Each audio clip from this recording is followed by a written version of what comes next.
Welcome, everybody, to Dead Talk Live, and it is my special honor to welcome our guest, Natalie Brown, who has been, let's see, in The Strain, Saw 5, Clarice, one of your latest movies, Thunderbird, which I just saw today. Oh, cool. I just saw it today, and I have a lot of questions about Thunderbird. I So I might be able to answer two of them. now, it is a great movie, and to not ruin the ending for people who have not yet watched it, when you Mhm. got the script and you saw the ending, that it was not Native American folklore, but actually kind of realistic, did that throw you for a loop? I definitely had a lot of questions about the ending, and he's Nicholas Tretion, who wrote and directed the movie, had a very clear vision, and the writing was great.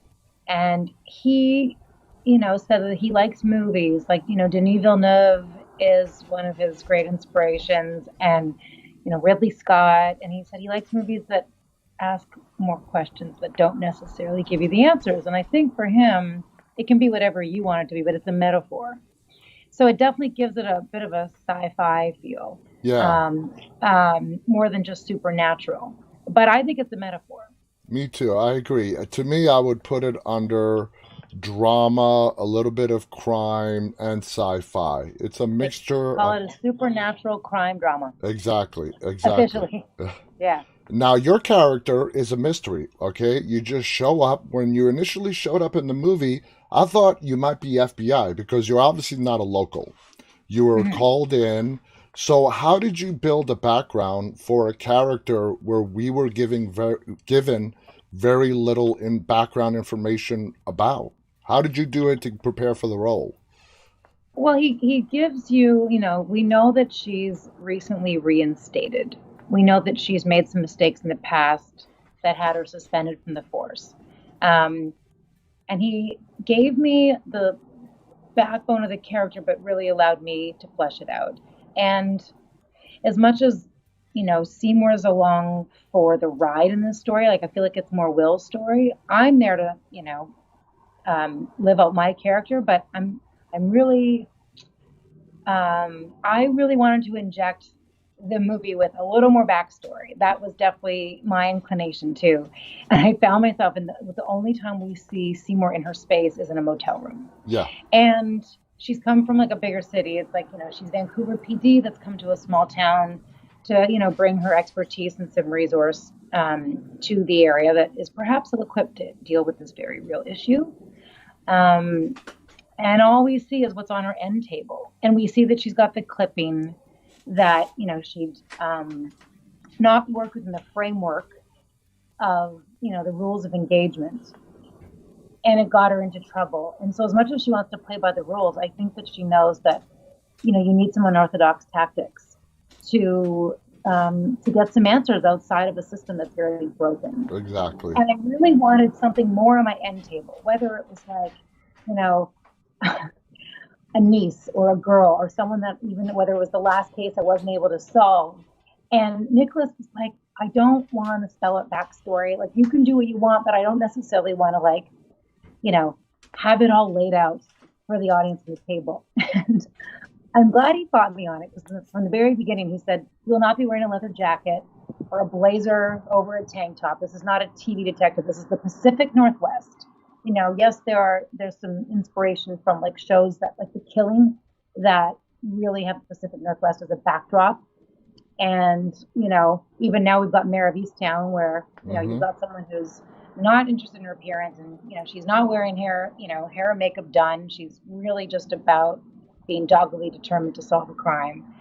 And he stuck to his guns, and I'm glad he did because the next day, after shooting that scene, I saw a Kroll show spoof of like Dead Girl Town and how, every TV detective show always has this, vendetta that every cop is, or someone that they're looking to, seek revenge. There's this vengeance for whether it's, the niece, the daughter, the girl whose case they didn't solve, the cold case they're still working on. And And it was a whole parody. And I don't know if you've seen the SNL Murder Dirter Yes, parody of Mayor of yes, yes, Easttown. yes. But he just really wanted to go against the grain and work against any sort of tropes in the story. And He did I'm it. glad.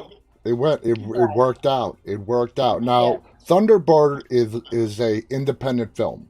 You have Yeah. worked on major studio non-independent films and TV shows. What attracts does it is there like a special place in your heart for independent films? Yes, I wanted to make a concerted effort to work more independent films as much as I love any opportunity to work with good people, good writing, great creators.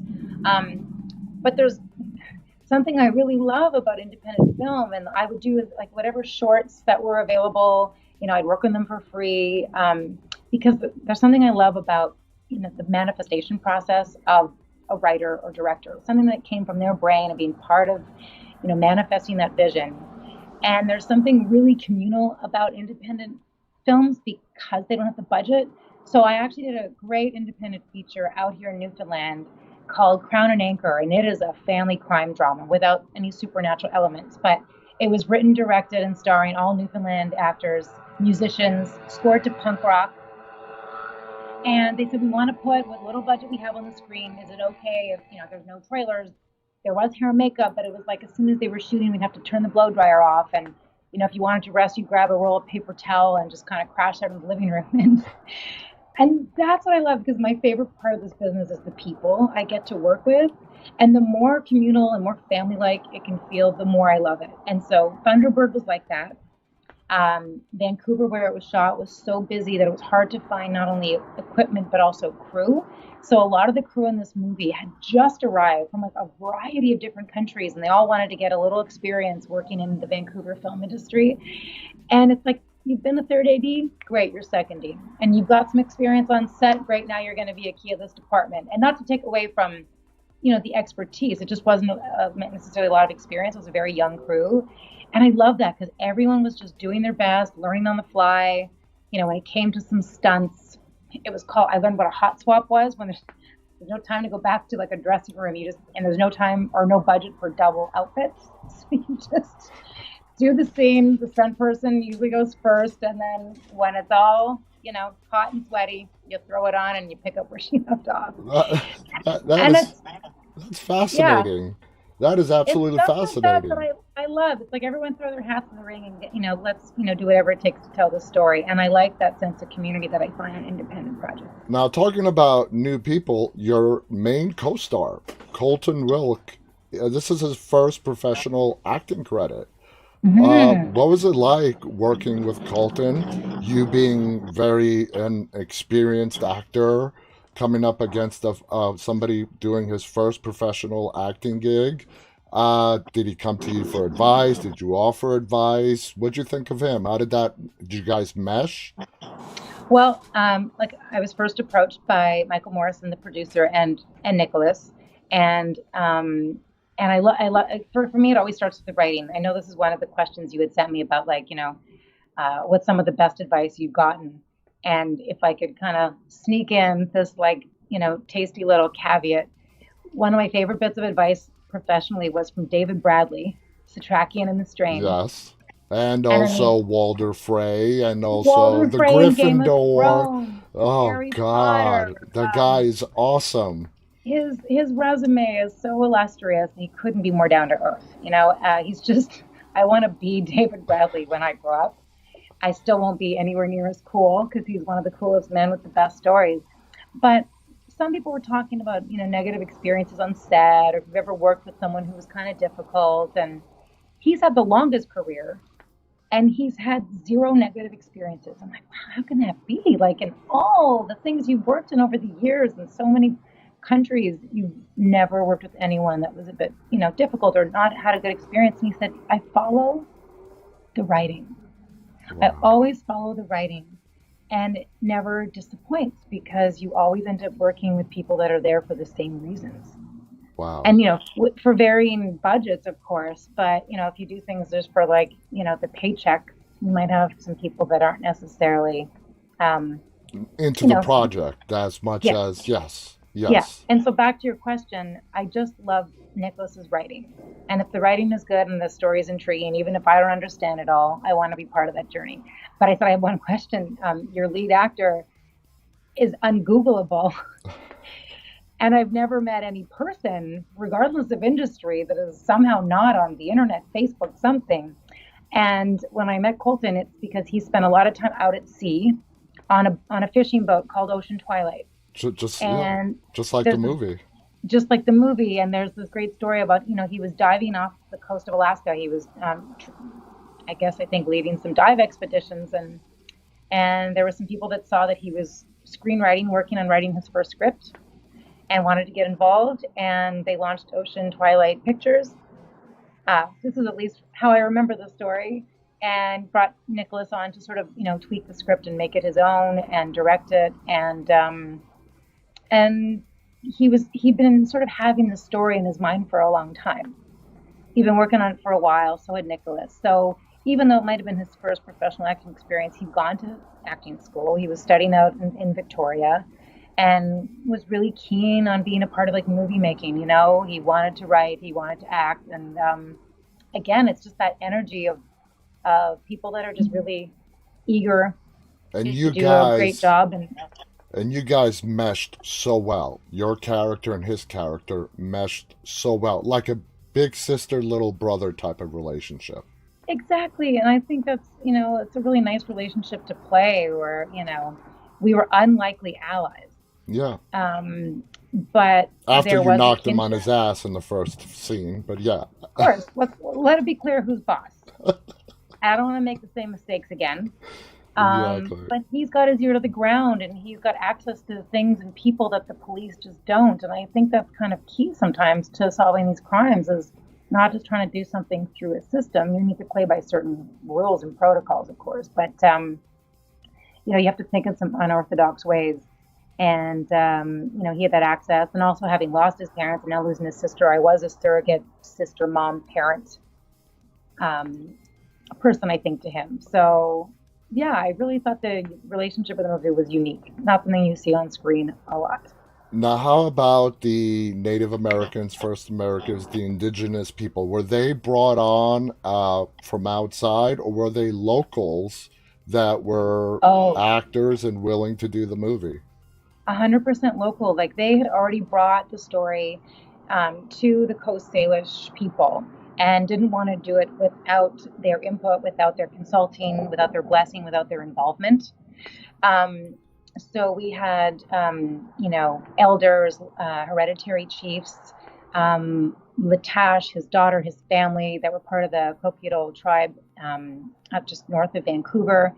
We had these incredible, legendary mask makers. David Knox, I think his great grandfather, Mungo Knox, was like a famous mask maker for the Queen. And they, brought Will and people from the movie in to make the masks together, and invited them into their big house to see their ceremonial dances. And so it was just a beautiful blessing to be able to tell that story together with them. I didn't have a lot of involvement with those scenes, unfortunately. I wish I was Hmm. there for that, but just knowing that they were, an important part of the process, and carefully including this, their legends and folklore, and yeah, I don't think they would have wanted to do it any other way. Yeah, it was beautifully done. Now, let's go on to what was, to date, your longest running stint on a TV show. And that is where I really became a big fan of yours, and that is The Strain. Now, when The Strain started on FX, I saw the promos. I'm like, this looks interesting. Let me give it a shot. I ended up watching every episode as it happened. I didn't binge watch it after it was done. I was watching it live as it went on. You play Kelly Goodweather, uh, Yes. who is Ephraim, the character Ephraim's wife, and you turn very quickly in the series, and I thought you were pretty much one and done, but you ended up being throughout the whole 4 seasons of the Best show. worst thing to ever happen to me. That Or best worst, the best worst thing to happen to Kelly. Exactly. Because I don't know if you did not switch, if they would have just ended up sacrificing you. So getting turned into, I guess, a vampire, Mhm. for lack of a better term, was the best thing that could have happened to your character. Now, when you got, first of all, did you have to audition for that character? I did. Um, I had sent in an audition tape, not knowing a lot about the graphic novels. I hadn't read the books yet. Um, but I had a callback, and it was with Guillermo del Toro and Carlton Cuse. And before I even had a chance to really get in my head and get really nervous, because I love Pan's Labyrinth, and even though I didn't watch Lost, I was very well aware of Carlton's pedigree. But they couldn't have been warmer, more inviting and inclusive. And Guillermo is like a big hugger. They're just wonderful, wonderful, creative, brilliant men. And they said, "Well, are you comfortable in makeup?" Um, and knowing that this is where the character's going, I have a bit of a dance background, so they, I think, were, hopeful that I would be able to take on the physicality, because there wasn't a lot of dialogue in the second season. And yeah, I ended up with a screen test with Corey. I was pretty nervous, but they even said, "We could tell you were nervous, but your audition was so good." And when I got to the first table read, I think I turned 40 that year, and we were on a big trip with a bunch of friends. And I found out when I was very far away that I had to hurry up and come back because I got the part. And I showed up at the first table read, and Corey looks at me. He's like, "You look really surprised." Now, when you found Yeah, out the cast, Corey Stoll, David Bradley, I mean, the Kevin Durand, and on, yeah. it's the cast. It really was the cast that brought that story to life. Uh, when you guys were filming and you were done with the first season, was there questions that this might be it, this may not go for a second season? And at the end of the day, the whole arc, and you guys got to start and finish the story the way it was meant to be told, and that must be so rewarding. It really is, because we know in this business there's no guarantees. Even Mm-mm. like shows that are doing really well are inexplicably canceled overnight with no satisfaction of wrapping up a storyline. There was a lot of hope and momentum, just knowing that there was this trilogy of very successful books co-written by Guillermo, and Chuck Hogan, and knowing that there was a lot of great trust with FX. They're, as we know, like an edgier, riskier network that Yeah. want to give their creators autonomy. And there was the hope that they would have 4 to 5 seasons to be able to tell the story from, the source material of 3 books. And, they were able to still make it its own thing, not completely married to the books, obviously, or I would have been dead a lot sooner.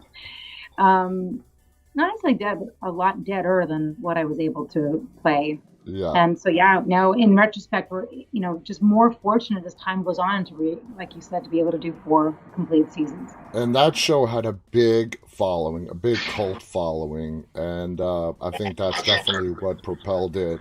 How, like I said, you were, for the majority of your time on that show, you were in makeup.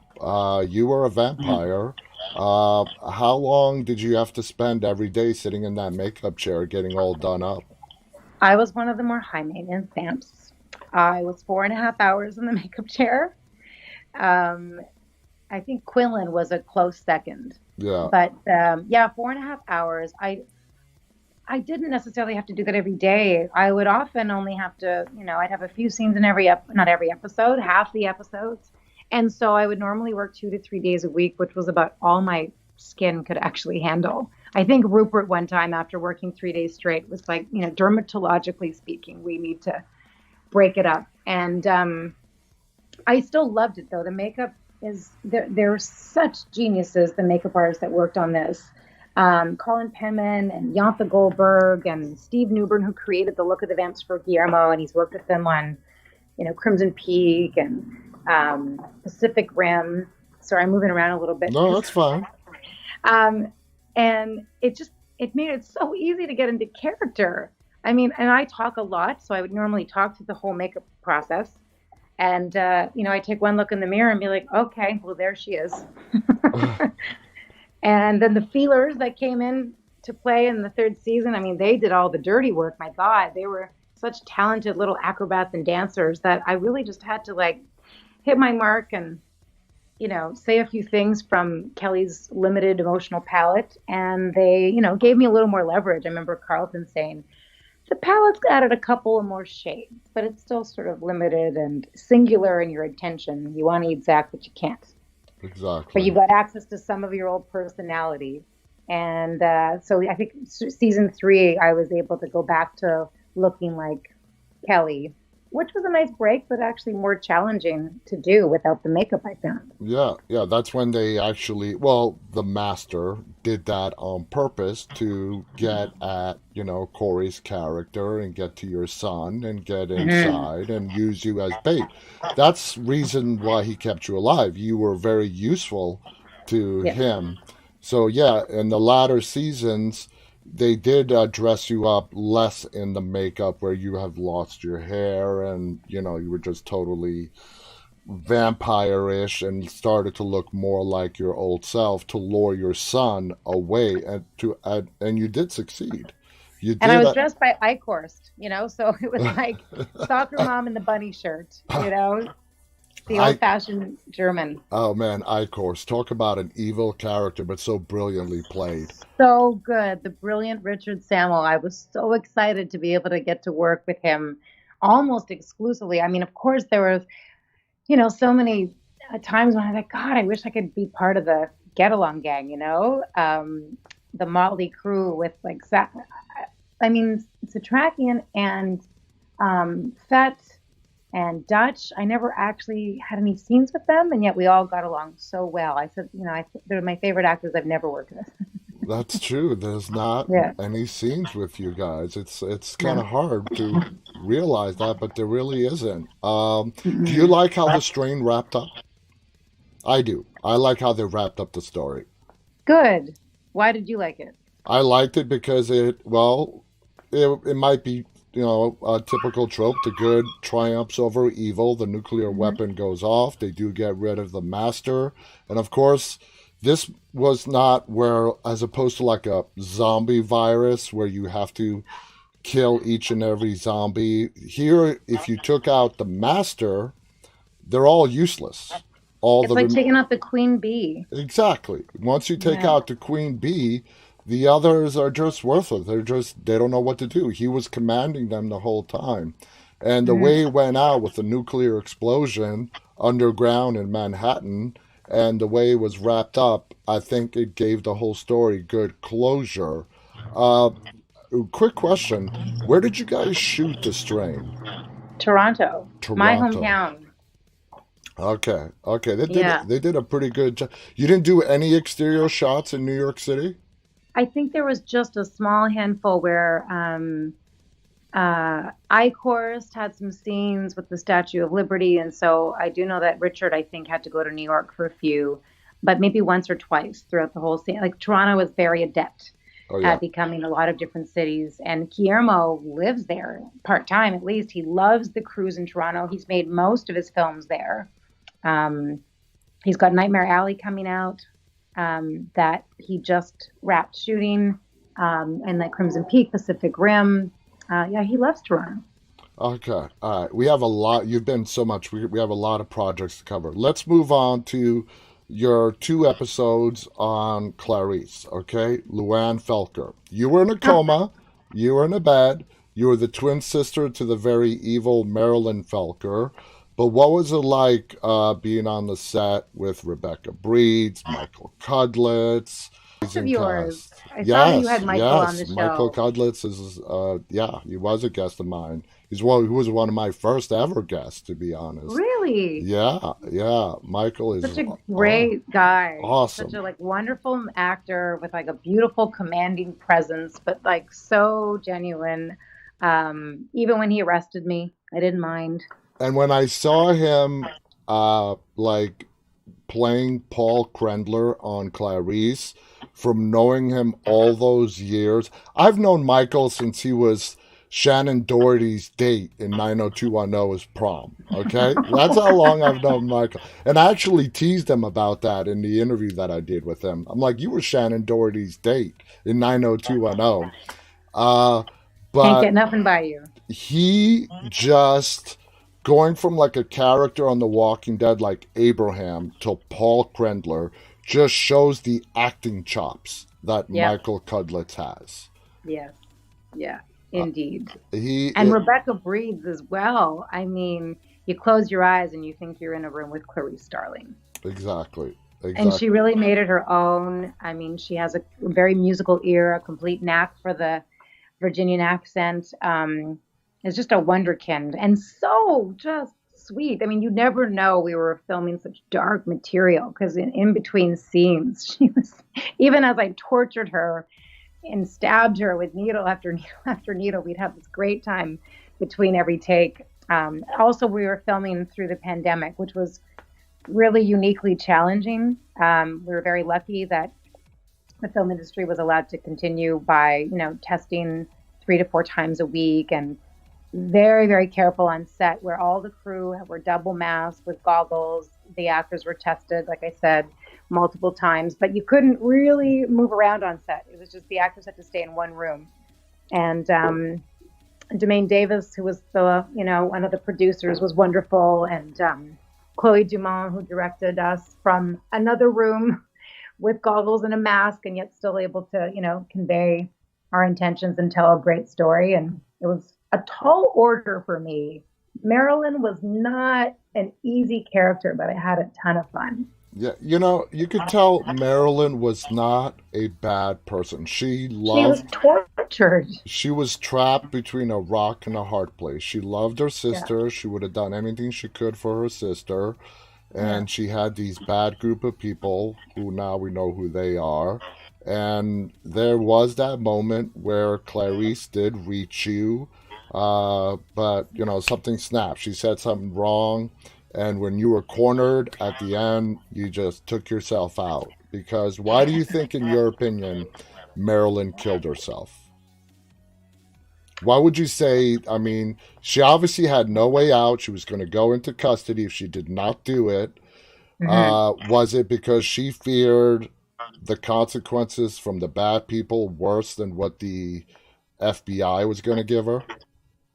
I think that's definitely a factor. Um, it was yeah, a rock and a hard place is very well said. But also, she had a very lonely, miserable, sad, difficult existence. And Exactly. I think if she couldn't have this one version of some kind of normalcy and making things up with her sister and being able to provide for both her and herself and sort of relive the childhood that she was robbed of, have the relationship she was robbed of with her sister. And if that wasn't part of, the equation, then I just think, yeah, she didn't really have a choice. Exactly. Now, Clarice was also shot in Toronto. Do you want a So fun fact? what? It was all my scenes in Clarice take place in that one room Hmm. in Luann's long-term care facility. Yeah. And I do remember being somewhat nervous with the pilot of The Strain. It was a really big deal, and we shot in this old haunted house right next to the Keg Mansion, which is also haunted in Toronto, on Guillermo's 50th birthday. Wow. And the scenes in the psychiatrist's office were in this house, and I just was trying to keep my cool and stay present. But again, was very nervous. And I remember that they started covering Corey first, and then the therapist first, and then all kinds of other parts of the scene. And then we broke for lunch, and that was Guillermo's birthday. And then my scene was going to be at the very, very end. And everyone from the production office came for Guillermo's birthday. A mariachi band was waiting in the wings. I could see them in their outfits and, with their accordions waiting to play, and everyone waiting for the monitor, waiting for my takes to be done so they could sing happy birthday. And as soon as Guillermo said, I like that one, I'm like, great, we're good. And so, all these years later, this is another really sort of, tall order, difficult role to play. And I'm just trying to, be a little calmer than I've been in the past with taking on, new challenges and dropping out in your first day on a big set. And I'm rolling up to the set of Clarice, and I see the Keg Mansion, and I look, and I'm walking into the exact same building and the exact same room that we shot the pilot for The Strain in. All my scenes from the pilot and The Strain were the scenes of Luann and Wow, Marilyn for my episode. that is a great fact right there. How do you feel about Yeah. Toronto? Your hometown is basically the Los Angeles of Canada now. I mean, it used to be Hollywood North. Vancouver. It Yeah. was Vancouver back in the 90s where everything was being shot. Now it's Toronto. I mean, it's like the LA of Canada. I mean, how does that feel? I think it's really great. I think it's really fortunate because I used to, go to LA every pilot season and have to go down for meetings, and you really felt like you had to be there. But and I would go, but then I would often get booked and come back to Toronto where I live. It's my home. I've got family there, friends, my partner.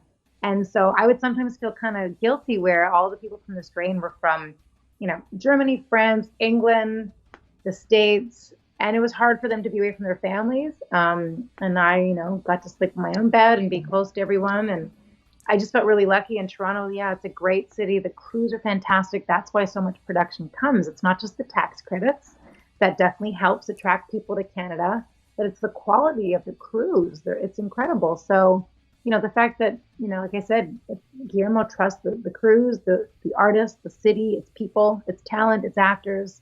It's a testament to the quality of work Now, produced here. Guillermo is like a legend, and he's still a legend in the making. And Hmm. it seems like you have a lot of admiration for him. We hear nothing but great things about Guillermo del Toro and all his great work that he's done. Uh, I mean, what can you tell us about Guillermo del Toro working for him? I mean, you've already said a lot, but uh, what makes him so amazing in your opinion? I I used to say, wow, he's equal parts, like levity and specificity. He's like just a tactician who cares about everything to like the smallest detail. And he writes, he journals, he draws, he storyboards, he animates. He has this beautiful, tireless mind. I know that when we were shooting The Strain, he would he'd shot the pilot in several key scenes, but then he was off shooting Crimson Peak. And I remember going to visit the set of Crimson Peak to say hello on the lunch hour. And that's when he was watching dailies and supervising special effects from The Strain on his lunch hour while shooting Pacific Rim and producing, animation in Japan. And what, the term genius might get tossed around a lot, but I honestly think he deserves it. And he Yeah. has this like beautiful boy like quality at the same time. Like there was a scene in The Strain with Eichhorst. It was a very famous scene that involved pineapple and, torturing and priming Dutch for Oh, something pretty terrible. Nothing was in the book, but Guillermo had a dream and he showed up on set and said, I had this dream. How can we make it happen? And the next day they were shooting it. They built the set and it was happening. And and he's also really loyal too. I got a call while they were shooting, like I said, Nightmare Alley is his latest film that just wrapped, starring Kate Blanchett, Bradley Cooper, William Dafoe. Um, wow. the list goes on and on. And they said, we got a little something for you. It's not very big, but your scene will be with Kate Blanchett and Bradley. Did you want to do it? I was doing my taxes. I was like, of course. When Guillermo says jump, you say how high. Um, yeah, it's just wonderful to be a part of his world and anything that comes out of his wonderful creative brain and soul. Yeah, yeah. No, I mean, we read it. I have not had the honor to talk to him yet. I hope to one day. Well, if But Comic Cons come back, I mean, he's the star of Comic Con. You know that he goes a couple of days early and dresses up in costume so he can walk around anonymously, like the fan he is. That's the thing. Like he's such an enthusiast and fan of genres, that he wants to be a part of it. So maybe, when that happens again, you might bump into him at a con. well, New York Comic Con is happening this October, so you never It is. know. Now, you were Yeah. also had a small role, but you were in the remake of Dawn of the Dead. You played a CBC reporter, I believe. It was a small role, but One line. But what was it like going into a reboot, the best reboot out of the three original iconic films? Dawn of the Dead 2004 was the best reboot of all of them. What was it like going back, just being, even as small as it was, being a part of such a iconic horror franchise? I mean, it's pretty cool. Like, I didn't know Zack Snyder then, like I knew him now, but the energy on set was definitely electric. And, I know how loyal fans are of the franchise. Yes. One of my best friends was in a George C. Romero film, and I went as her date, her plus one, when it opened at Midnight Madness at the Toronto Film Festival. And it's just, I feel like the fans of the zombie genre are so great. So I did have one line in that movie. Yeah. And in the movie, I think you only see the back of my head, but my one line was actually used in the trailer. So I remember hearing it on the radio and hearing it, zombies, are they alive or are they dead? Which is a real question. It is. It I mean, they're is. very present and you got to deal with them. So if you're going to have one line, it was a cool one to have. So what was that? You said you didn't. That's when you were first getting to know Zack Snyder as a director. He is such a non-genre specific director. He does everything. Yeah. What was it like meeting Zack Snyder back in 2003, 2004? To be honest, I don't think I did. Like, I feel like I was at the very back of that, CDC conference, and he was at the very front, and I was, one of hundreds of actors that day. I didn't. I'm sorry to disappoint you, but I don't have any good Zach stories for you. Okay, now another iconic franchise, Saw. All right, you were in Saw 5. Uh, Kinda, kind but of. not. This is another disappointing story, and it's funny because those two titles are what pop up first on IMDb. Yeah. But I had one scene in Saw, Yes. and I I have a hard time watching horror. So I'd seen the first one, and it was a lot for me. But I did know from the creators and writers that you might have one small part in one, and you become the lead of the next or the one later. Like Lyric Bent had a small role, I think, in two, but then was the lead in three. Yeah. And so they said, "You're a nurse, and you've got one scene, but we've got plans down the road. Would you be willing to do it?" And I think I was actually up for the lead, which ended up going to What, Saw Yvonne 5 or Saw Straczynski. 6? Five. 5. Okay. So I did the one scene and they cut it. I'm not even in the movie. I'm in the credits only. That That's it. sucks. That sucks. Yeah. Well, So yeah, very disappointing for people that love the franchise. now you said you're not a big horror fan. Now, would you consider Strain horror? I do. Do you consider it horror? To me, it was yeah, I mean, it's certainly not sci-fi, but to me, it was so fantastical that it doesn't feel like horror to me. Like, I'm far more disturbed by things that deal with really evil people, Mm-hmm. because that's something that's a really real fear, or evil spirits, which I also believe in. Whereas I remember asking Guillermo on his birthday while we were shooting the pilot, and he was sitting in the Kig Mansion that's like famously haunted in Toronto. And I said, "So, you believe in ghosts?" He's like, "Well, absolutely. I can't wait." And I think he was going to do a ghost tour in New Orleans right after we wrapped. I said, "Okay, but what about vampires? There's folklore for millennia of different cultures and disparate countries that all have folklore around vampires. Is there any truth to it?" He said, "Ghosts, yes. Vampires, no." so, um, for me, yes, I found maybe some people might have found it graphic and sort of scary in a graphic way. But to me, the story was more fantasy, like fantastical. So it's something that I could watch no problem Yeah. and loved it.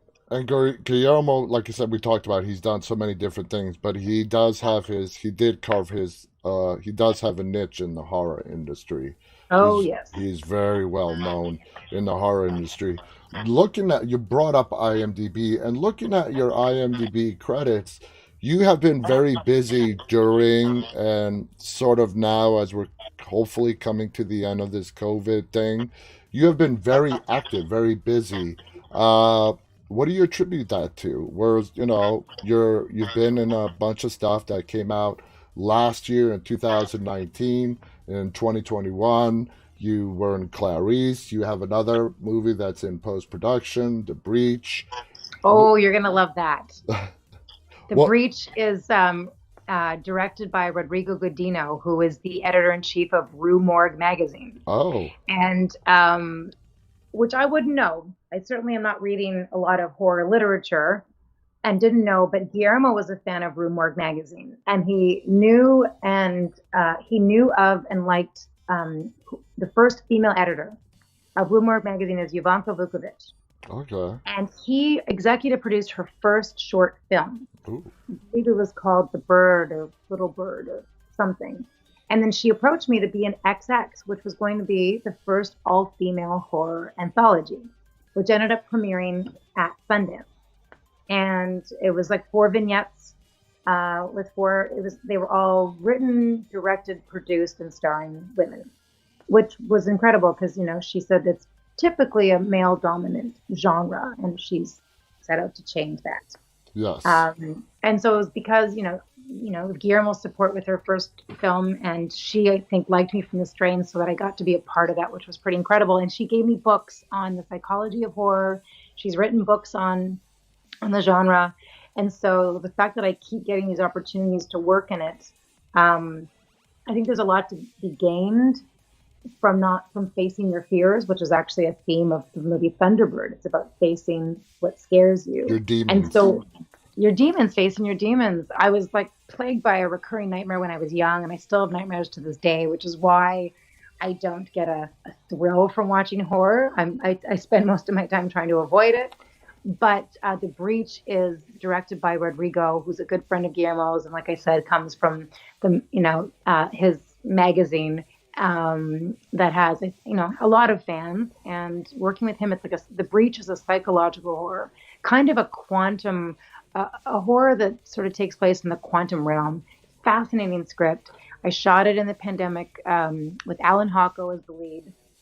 And the way we were able to make that work, I didn't work a ton in the pandemic. The whole industry shut down worldwide for 6 months. But this was one of the first things where they found an abandoned Super 8 motel. And everyone tested prior to that, Mm-hmm. isolated a little bit, and then got to the Super 8. And we stayed there, shot there, slept there, partied. They even kept the bar open for us. And it was really cool because I hadn't been able to do that with friends or family for like a year. And suddenly we were able to do that while making this really cool film. So I feel really grateful that, they've allowed films to take the right precautions, but still be able to continue as an essential service because we all know how essential Yeah, content is when we're stuck at home. exactly, exactly. And you brought up XX, and that was going to be my next line of questions. Okay. How did you initially get involved in the XX series? Yeah. I mean, not to repeat myself, but it was Yovanka liking the strain, reaching out with this project. And it was based on a Jack Ketchum short story, who's one of her favorite writers. And The Box, which is the opening segment that was adapted and directed by Ivanka, again, this is something that asks more questions Exactly that. than it That does give you any answers, and I love that about it. yeah, the mysterious red box that stops, everyone from eating in the box. I mean, and that is just wow. It's just such a powerful, powerful moment. Now, you already mentioned you're not a horror fan, and you'd be surprised. You are not alone. I have spoken to so many actors who have appeared in so many horror, but they just Mhm. cannot watch it. So, is it safe to assume, like movies like Dawn of the Dead and Saw 5, where you've had small scenes or your scenes have been cut out, is it safe to assume you've never watched those movies? Yes, You're that not would be alone. safe. You're I'm not not alone. alone. Okay, No, good. you're not alone. And I have spoken to a lot of people who are afraid of horror, and it's perfectly normal and okay. But a lot of them say doing it and seeing how it's done behind the scenes, and seeing whether it's a paranormal film with a ghost or a slasher, where where you go have lunch with the slasher in between takes, sort of takes the scare out of it from seeing the final product. But I Yeah. totally understand it. Now, besides your movie, The Breach, which is when is that coming out? Do you think? I'm not sure. I know that Slash came on as like a producing partner who's going to score the film, which is pretty rad. Um, and I'm not, we really don't know. I mean, Thunderbird we made in 2017 and it premiered at the Whistler Film Festival in 2019, right before the pandemic. And now it's just coming out now. So you never know sometimes how long it takes to Okay. get things made. Okay. Now, another role. This is again going back, way back now, 2003. You did have another small role in How to Lose a Guy in 10 Days. Yes, Okay. not a With, horror. And I've seen that movie many times. yeah, no, That, Matthew McConaughey, Kate Hudson. Uh, One of my favorite movies. I love it. What was that like back in, like, God, that's 18 years ago now. oh, God. Yeah. Yuck. That was like the first Hollywood set I've ever been on. I had one line. There again, I had more screen time in the credits than I did in the actual movie. But it's when I realized I just needed a lot more experience. Like I just wanted to work on, any kind of set to gain experience because I didn't have a lot at the time.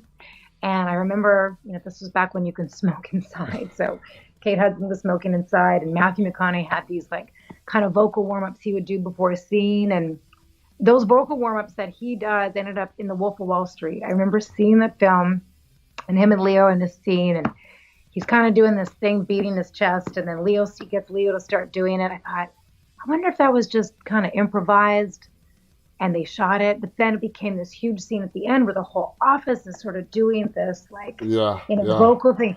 But apparently no, it was like that's what McConaughey likes to do before a take, and it sort of caught on and they incorporated it into the story, which I thought was pretty cool. But I remember being told to stand in a certain place, Yes. and I was just doing what I was told, and then all of a sudden Kate Hudson comes on, and she's not supposed to know I exist, which is why she's hitting on my husband. Yes. And she said, "Is there any way that she could not stand in my eye line? Like I can see her, and I'm supposed to not know she exists." I didn't even know what an eye line was, and I was before I could even say, "But someone told me to stand here." It's just like suck it up and move.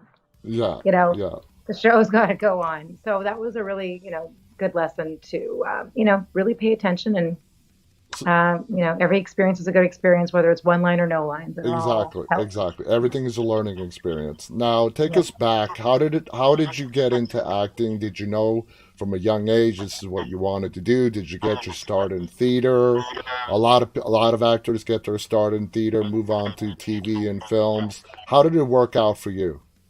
I think a lot of the good ones do start in theater. I sort of came about it sort of, I don't know, I'd say from the sidelines, but I did a couple of plays in high school. I like being on stage from dance. I studied dance in Timmins, Ontario, and did a couple of high school plays, but um, I had friends in the drama club. I wasn't even in the drama club. I was sort of an art nerd. And when I went to university, I was studying fine arts and I would take a theater class, but I knew people that were in the theater program. And I got my first professional job, I guess, was a Heinz ketchup commercial that ran for like 20 years. So I was working a lot in commercials, but because I knew how dedicated the actors I knew were, I never considered myself an actor, even though I was part of this acting union for a long time. I had side gigs, I was throwing parties, I had an events company. And when that dissolved, I thought, you know what? I really want to put my eggs in one basket and give this thing all my attention and focus. And I think I landed some really strange small role on this MTV series. And I started coaching. I started taking classes, taking workshops. And like to this day, I still work with one of my coaches 20 years later. So it started with one line and then one scene. And then suddenly I had my first lead in a vampire movie with David Carradine called The Last Sect. Yeah. It was a loose homage to The Hunger. Yes. I was like the Catherine or the Susan Sarandon character being seduced by Great Catherine movie, The Deneuve. Hunger. Yeah. Yeah. Yeah. Now, So yeah, still learning. you know, I forgot my question, but what I was going to ask is, looking back on your career, what would you say was your biggest break? Was it the whole hunger thing, or was it the strain? What was the biggest break that propelled you to where you are now? Um, Definitely, I landed the lead role in a series called Sophie on Okay. CBC in Canada. Got picked up by ABC Family for a short time in the States, and I played Sophie. And it was obviously my first lead role in a series. I was the titular character, and I was freaking out the first season because I had the most to do with the least experience. But again, I just like leaned on these illustrious actors, Mimi Kuzik and Sarah Botsford, Jeff Geddes, Amy Lalonde, who we sort of came into the business at the same time. She had been teaching drama, and then suddenly we were working in the film and TV industry, and we just soaked it all up and paid attention and tried to do it with some grace. And then we got a second season. We did 32 episodes. Mm-hmm. And in Canada, after you have a lead in a series, though, I went back to doing like small short films, like, again, just anything to garner experience. And then The Strain by Yes. far was the bigger break outside of Canada, of course, Yeah. being able to go to Comic Cons and just be in the shadow of Guillermo was like such a thrill and a blessing. And it's definitely opened doors in the horror realm. Can't escape it. It keeps coming for me. What advice would you give young actors coming into this industry like you? We just went through a whole interview where you mentioned you had one-liners in big movies, but there were Mhm. one-liners, but they were big movies. Your name is permanently attached to that movie. One line, whether it's cut out or not, it is. What advice would you give to young actors, actresses coming up in this business to, if they do get that one line role, and some of them say, well, no, I'm doing this for something bigger.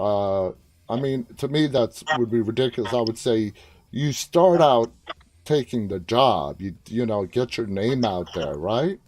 100%. I feel like any experience you can gain, if there's people that say, well, what if I don't know, if I just want to do commercials, I'm like, doesn't matter, study. Yeah. Whatever you can do, whatever classes you can take, or whatever, theater productions you can be a part of. Or nowadays, I tell kids, when they ask me for advice, even if it's for voiceover work, I say, if there's any commercials you like, or if there's cartoons that you like, or video games that you love to voice over, record yourself and like just practice and practice doing. Like you learn so much by doing. Exactly. You can read books, but ultimately it's about experience on set. And when you do get that opportunity, be as present as possible. I Soak have a great everything in. soak it up, Yeah, like yeah. a great secondhand story. It's not mine, but I did a couple of episodes in season 5 of The Expanse. Yes. And Wes Chatham had just come from having a part in Tenet and working with Christopher Nolan. And he said there were no cell phones on set and no chairs. Everyone was a part of everyone else's scene, even if you were in the scene. And no one was given a script. You were just given your scene the night before. And I thought, oh, wow. And he said, he thought that would have made him really nervous, but it just made you really present. And everyone was a part of the filmmaking experience. That Wasn't waiting in a is trailer for that's so hours cool. on social media and then suddenly trying to like get into the story. Everybody was a part of it. I thought that was so cool. Now, Christopher Nolan, I don't think I've seen one bad Christopher Nolan movie. Mm, Everything he does is great. I wonder if that whole chair thing is just his thing where he does it for everybody, just to keep everybody involved in the totally. movie. Whether it's your scene or not, you are all involved in this movie. And I think it's a great idea, actually. I think so. It might get a little tiring, but I think it's a good idea. I mean, a chair's okay, but no cell phones. Natalie, Yeah. the time is up. This has been a fascinating hour. Thank you so much for spending this Thank with us. you. Thank you so much for having me. It's been a thrill to be able to talk about these, projects that I've just been so fortunate to be part of. And it's awesome that they resonate with people. And I mean, yeah, I could talk to you for another hour. You've had an awesome career. You really have. You've had a Thank great you. career, and you are going stronger than ever. And I'm looking forward to seeing more stuff from you. I'm looking forward to seeing The Breach and whatever movie you're filming. You're not filming The Breach now in Newfoundland, right? I'm filming a show called Hudson and Rex. Hudson and Rex. Okay. It's a detective show with the most beautiful dog. And just so you know, Thunderbird, yes, is available now, Vimeo in Canada, but Amazon Prime in the Exactly. States and the UK.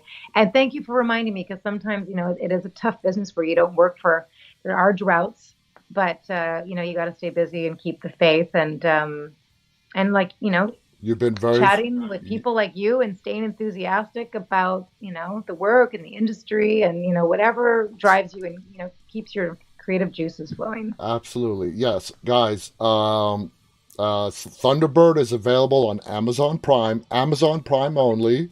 So go out there, check it out. It's a great movie. It's not full of your typical tropes that you see in any kind of criminal, suspense, sci-fi movie. It will throw you for a loop. Natalie's amazing in it. Some great performances in it. Support the independent film industry by watching this film. Natalie, any final thoughts you want to share? Oh, wow. Yeah, stay connected with each other. This was wonderful just being able to talk to you. It's been such a hard year and so difficult for so many Yes, people. And I think it's important to stay connected whatever way we can. absolutely. Watch the things that excite you, share it with friends, and just, stay safe and stay connected. Stay safe. That's the main thing. Stay safe. Stay walking, guys. Till next time, on behalf of Natalie and myself, again, stay walking. Have a great day. Bye bye. Thanks. Thanks, John. Bye.